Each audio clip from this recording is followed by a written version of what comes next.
Friends, welcome to my channel. అందరూ ఎలా ఉన్నారండి? అందరూ బాగున్నారు కదా? ప్రతిరోజు మన ఇంట్లోన కిచెన్లోన చేసుకునే పనులను సింపుల్గా చేసుకొని మనకు పనికిరావని పడేసే వస్తువులని అలా యూజ్ చేసుకో మన టైంతో పాటు మనీని సేవ్ చేసుకోవడానికి చాలా బ్యూటిఫుల్ టిప్స్ని అయితే ఈ వీడియోలో షేర్ చేయబోతున్నానండి. వీడియోని మిస్ చేయకుండా ఎండింగ్ వరకు చూసారంటే ఖచ్చితంగా మీ శ్రమతో పాటు మనీని అయితే ఆదా చేసుకుంటారు.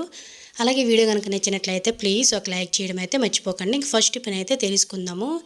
నార్మల్గా మన ఇంట్లో ఐరన్ చేసుకునే బాక్సులు అనేవి కొన్ని రోజులకి ఈ విధంగా మనకి మరకలుగా గీర్లుగా పడిపోయి ఒక్కొక్కసారి మనం ఐరన్ చేసేటప్పుడు కూడాను బట్టలకి అతుక్కుపోతూ కాలిపోతూ ఉంటాయండి. సో అలాంటప్పుడు మనకి ఇటువంటి ప్రాబ్లమ్స్ ఏవి కూడా రాకుండా ఐరన్ బాక్స్ అనేది కూడాను ఇప్పటికీ కూడాను కొత్త దానిలాగా చక్కగా వర్క్ చేయాలంటే ఒక మంచి టిప్ని అయితే తెలుసుకుందామండి.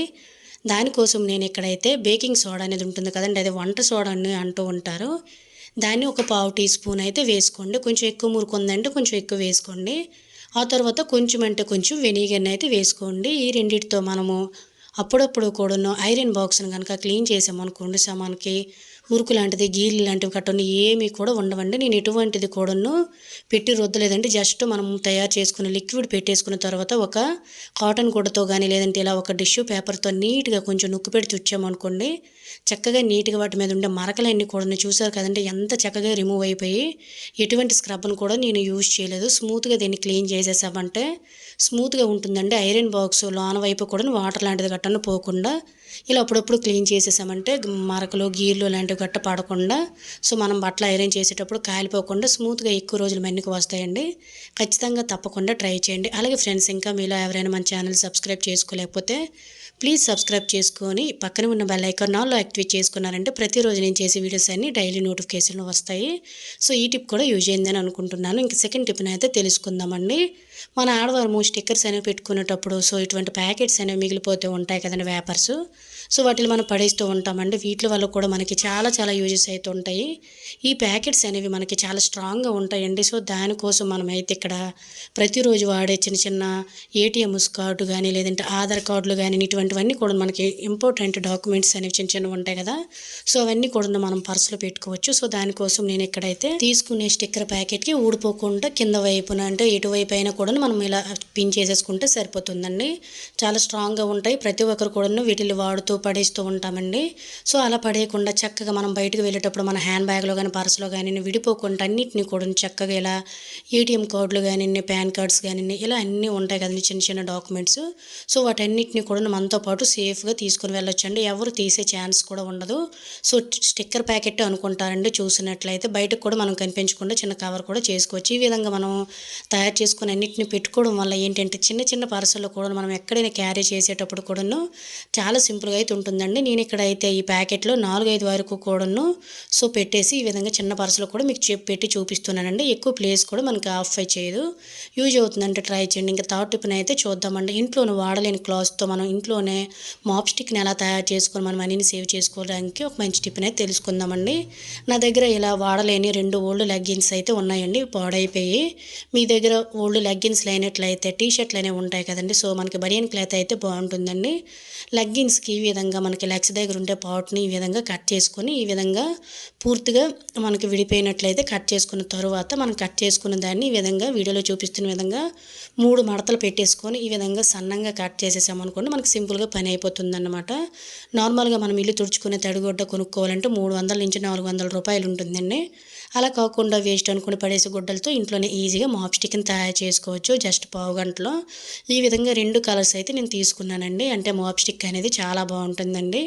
అన్నీ కూడా మొత్తం సమానంగా కట్ చేసుకున్న తర్వాత మనం బిర్యానీ బాక్సెస్ అనేవి ఉంటూ ఉంటాయి కదండి, లేదంటే ఏవైనా ప్లాస్టిక్ బాక్సుల మీద కప్పులు కానీ వాటికి విధంగా చుట్టూ వీలైన మట్టుగా హోల్స్ పెట్టేసుకొని వీడియోలో చూపిస్తున్న విధంగా మనం కట్ చేసుకున్నది కూడాను ఒక్కొక్క కలర్ని చేంజ్ చేసుకుంటూ సో పై వైపు నుంచి ఒక్కొక్క థ్రెడ్ని తీసుకొని లోన వైపు క్యాప్ వైపు ఇలా మనము చక్కగా ముడి వేసేసుకున్నామంటే అస్సలు ఊడిపోకుండా ఉంటుందండి.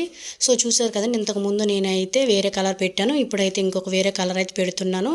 ఇంకా మనం చేసుకున్న మాప్ స్టిక్ అనేది స్ట్రాంగ్గా థిక్గా ఉండాలంటే ఈ విధంగా ముందు ఏ హోల్లో అయితే పెట్టామో అదే హోల్లోని ముందే అయితే మనం పెట్టుకునే క్లాత్ని పెట్టుకొని ఆ తర్వాత పక్క హోల్లో పెట్టేసుకొని ఇలా మొత్తం కూడాను మనము మాప్ స్టిక్ని తయారు చేసుకోవచ్చు. సో స్టిక్ పెట్టుకోవాలి కాబట్టి వాడలేని వాటర్ బాటిల్స్ అనేవి ఉంటాయి కదా, దానికి పై వైపు ఈ విధంగా హెడ్ దగ్గర కట్ చేసుకొని మిడిల్లో చిన్న గ్యాప్ అయితే ఉంచాం కదండి, అక్కడ కూడా చిన్న హోల్ చేసుకొని మనం కట్ చేసుకొని వాటర్ బాటిల్ క్యాప్ని కూడా ఈ విధంగా పెట్టేసుకొని లోన వైపు కప్పుతో క్లోజ్ చేసేసుకొని, సో నా దగ్గర అయితే మాప్ స్టిక్ ఓల్డ్ది స్టిక్ ఉంటే పెట్టేసుకున్నానండి. చూసారు కదండి ఎంతో సింపుల్గా మనము వేస్ట్ అనుకుని పడేసే ఐటమ్స్ తోటి చక్కగా మాప్ స్టిక్ని తయారు చేసుకొని 300 నుంచి 400 రూపాయలు అయితే సేవ్ చేసుకున్నాము. చక్కగా తడిగొట్ట పెట్టుకోవచ్చు, లేదంటే కిచెన్ క్లీన్ చేసుకోవచ్చు అండి. ఇలా మీకు నచ్చింది ఏదైనా కూడా వాడుకోవచ్చు అన్నమాట. సో యూజ్ అవుతుందంటే ట్రై చేయండి. ఇంకా 4వ టిప్ని అయితే చూద్దామండి. ఇంట్లోనే ఖచ్చితంగా పర్ఫ్యూమ్స్ అనేవి వాడుతూనే ఉంటామండి. నెల 2 నెలల తర్వాత అయితే మనము వీటిల్ని పడేస్తూ ఉంటాం. అయిపోయిన తర్వాత వీటి వల్ల కూడా మనకి చాలా చాలా యూజెస్ అయితే ఉంటాయండి. ఇవి అయిపోయినా కూడా మనకి అలా స్మెల్ అనేది వస్తూనే ఉంటుంది, ఎప్పుడైనా అబ్జర్వ్ చేయండి. అలాగే ఫ్రెండ్స్, ఈ వీడియో కనుక మీకు నచ్చినట్లయితే ప్లీజ్ ఒక లైక్ చేయండి. మీరు ఒక లైక్ చేయడం ద్వారా ఇంకొంతమందికి ఈ వీడియో సజెస్ట్ అవ్వడం జరుగుతుంది కాబట్టి ప్లీజ్ ఒక లైక్ చేసి వెళ్ళడం అయితే మర్చిపోకండి. ఇప్పుడు ఇలా మనం పడేసే వాటిని ఎలా యూజ్ చేసుకోవాలనేది అయితే తెలుసుకుందామండి. మన దగ్గర పర్ఫ్యూమ్ బాటిల్స్ అయిపోయిన ఉంటాయి కదండి, వాటి క్యాప్ తీసేసుకొని బీరువాల్లోన, బుక్స్ దగ్గర, కబోర్డ్స్ దగ్గర ఇలా మనం పెట్టుకున్నాం అనుకోండి, బీరువా తీసిన ప్రతిసారి కూడా మంచి స్మెల్ అయితే వస్తుందండి. ఇలా మిడిల్లో కానీ చివర్లో కానీ 1 కానీ 2 కానీ పెట్టుకొని చూడండి, చాలా చాలా మంచి స్మెల్ వస్తుంది. బుక్స్ దగ్గర కూడా ఒక్కొక్కసారి కూడా బ్యాడ్ స్మెల్ అనేది వస్తుంది కదండి కబోర్డ్స్లో గట్టను. సో అలాంటి దగ్గర ఇలా పెట్టామంటే మనకు పర్ఫ్యూమ్ స్మెల్ అనేది కంటిన్యూగా వస్తూనే ఉంటుంది. తప్పకుండా ట్రై చేయండి. ఇంకా 5వ టిప్ని అయితే చూద్దామండి. ప్రతిరోజు కూడా మనం ఇంటికి ఖచ్చితంగా లాక్స్ అవి వేస్తూ ఉంటాం కదండి తాళంలో. అవి కొన్ని రోజులకి మనకి ఈ విధంగా పిలుము పట్టేసి తొందరగా పాడైపోతూ ఉంటాయండి. సో ఇవి మన ఇంటిని ఎంత జాగ్రత్తగా కాపాడుతాయో, సో వీటిని కూడా మనం అప్పుడప్పుడు క్లీన్ చేసుకున్నామంటే ఇవి పాడైపోకుండా ఎక్కువ రోజులు మన్నిక వస్తాయండి. సో మనము మాటికి పట్టుకుంటాం కాబట్టి జిడ్డు చేతులతో కానీ నార్మల్గా మన చేతికి మురుకు అనేది ఉంటుంది కాబట్టి సో ఆ మురుకు అనేది వాటిలోకి ఉంటుందండి.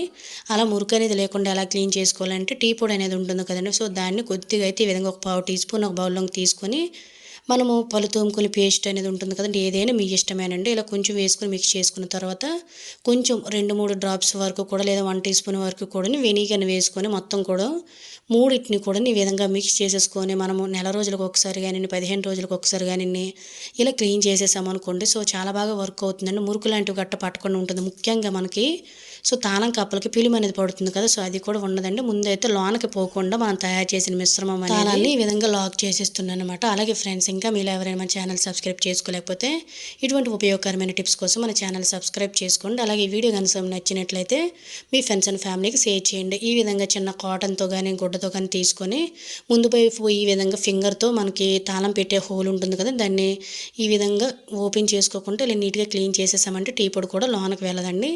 ఈ విధంగా క్లీన్ చేసుకోవడం వల్ల ఎంత తుప్పు పట్టిన పిలిమి పట్టిన తాళం కప్పల్ని ఇలా సింపుల్గా క్లీన్ చేసుకోవచ్చు అండి. అప్పుడప్పుడు మనం ఇలా క్లీన్ చేసామంటే తాళం కప్పలు కూడా మనకి వస్తాయి, పిలుము తుప్పు లాంటిది కూడా పట్టదండి. సో నేను అన్నింటినీ కూడా ఈ విధంగా నీట్గా క్లీన్ చేసేసాను. ఆ తర్వాత ఒక తడిగుడ్డ పొడిగుడ్డతో నీట్గా ఇలా తుడిచేసామంటే తాళాలు అనేవి కొత్త వాటిలో మెరిసిపోతాయండి. ఒకసారి ఇంట్లో ఉండే తాళాలన్నింటినీ అలాగే కీస్ కూడా మనకు ఉంటాయి కదండి, సో వాటిని కూడా మనం ఇలా క్లీన్ చేసామంటే చాలా కొత్త వాటిలో ఉన్నాయి. మీరే వీడియోలో అబ్జర్వ్ చేస్తున్నారు కదండి. అలాగే మనకు తాళాలు అనేవి షైనింగ్ తగ్గకుండా తుప్పు పట్టకుండా పాడవకుండా ఉండాలంటే ఇలా మొత్తం కూడా వ్యాజ్లైన్ అనేది రాసామనుకోండి చాలా చాలా నీట్గా అయితే ఉంటాయండి. తుప్పు అనేది ముఖ్యంగా పట్టదన్నమాట వ్యాజ్లైన్ రాయడం వల్ల. ఇలా ఓన్లీ తాళం కప్పలే కాకుండా కీస్ అనేవి ఉంటాయి కదా, మనం బండి కీస్ కానివ్వండి లేదంటే ఇంటి తాళాలు కానివ్వండి ఇవన్నిటికీ కూడా మనం కొద్దిగా వ్యాజ్లైన్ అప్పుడప్పుడు రాసామంటే సో మనకి మన్నిక అనేవి వస్తాయి, తుప్పు లాంటిది కూడా పట్టదండి. సో ఫైనల్గా అన్నింటినీ క్లీన్ చేసి వీడియోలో క్లియర్గా చూపిస్తున్నాను. యూజ్ అవుతుందంటే ట్రై చేయండి. సో ఇది ఫ్రెండ్స్ ఈరోజు వీడియోలో అయితే టిప్స్. ఐ హోప్ ఈ టిప్స్ మీకు యూజ్ అయ్యాయని అనుకుంటున్నాను. వీడియో కనుక నచ్చినట్లయితే please like, share, subscribe my channel. Thank you for watching. Bye bye.